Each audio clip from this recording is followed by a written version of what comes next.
Here we have a pre-owned 2014 Chevrolet Camaro. This one comes in the 2LS trim level, so we get that automatic transmission. This color is ashen gray metallic, and then we get black cloth interior. And the powertrain does consist of a 3.6 liter naturally aspirated V6 mated to that 6-speed automatic transmission. And this one has just a little over 104,000 miles on it. As we come around the front end here, we have our halogen headlamps. And then you do have a space for your fog lights if you want to put aftermarket ones on there. Just have a little bit of a few scrapes on the front end, let me say that. Rock chips here, but the gray is actually held up pretty nicely. Doesn't look terrible. We just have a big scratch there. These are going to be 18-inch wheels. And somebody replaced all the wheel caps.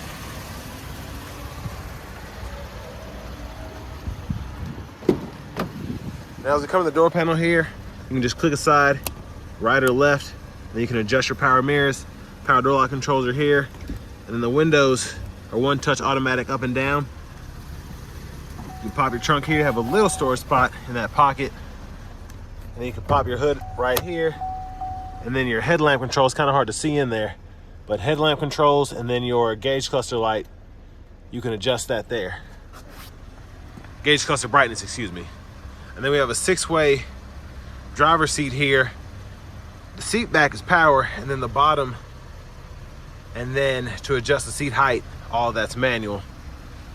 And then to actually get your seat to come forward, you can lean that up there to get to the jump seat in the back.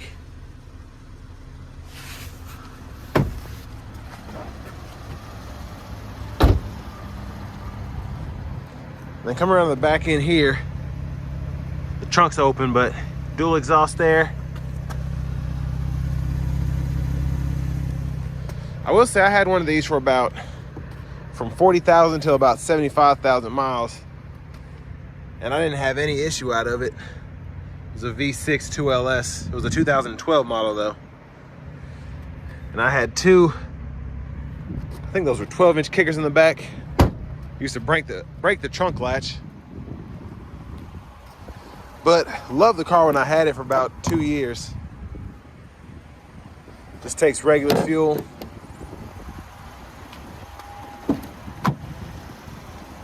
And then over here, we have our 4-way passenger seat with the 2-way power seat back.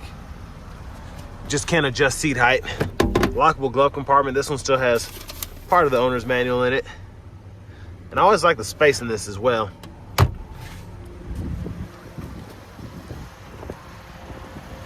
But I had 20-inch wheels on mine. Mine had a rebuilt title, and I had very little trouble out of it. I just had to take it to a frame shop a couple times.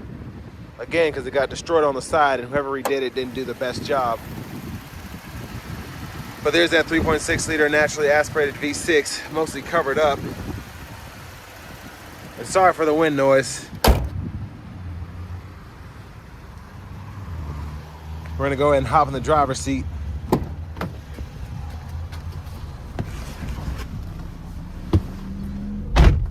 So this one just has a bit of wear and tear on it. A lot of people who have these, because we like to hold the top of the steering wheel, it gets cracked around there about 60, 70,000 miles. Usually it's when you start to see it, and then it just gets worse over time. I've seen some with 200,000 miles that half of this is gone.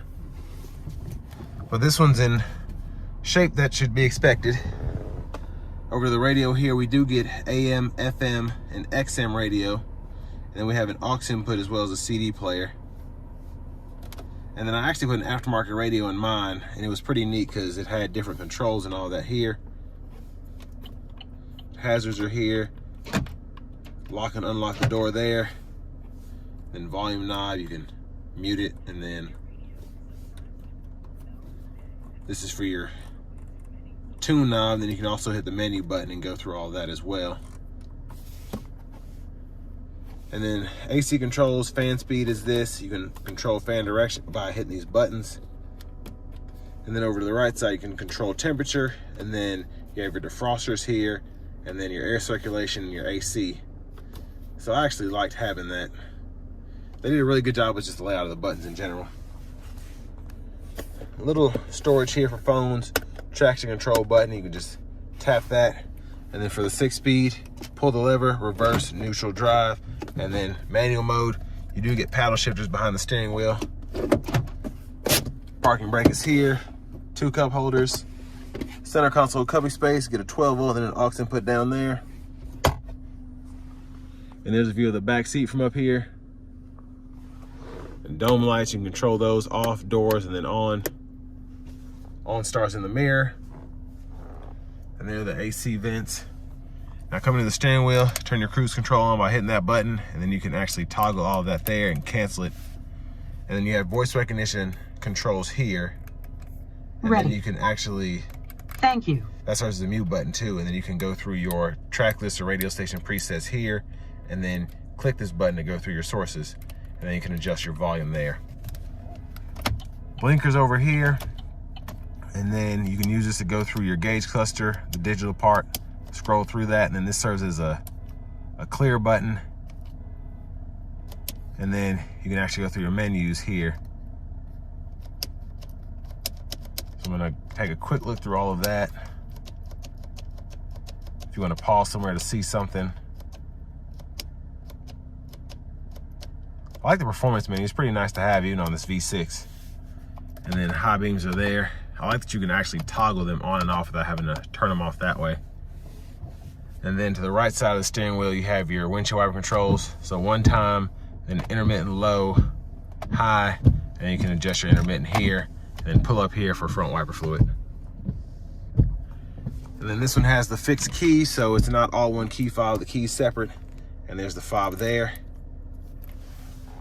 And now we're gonna go ahead and take this 104,000 mile 2014 Camaro 2LS out on the road for a quick test drive.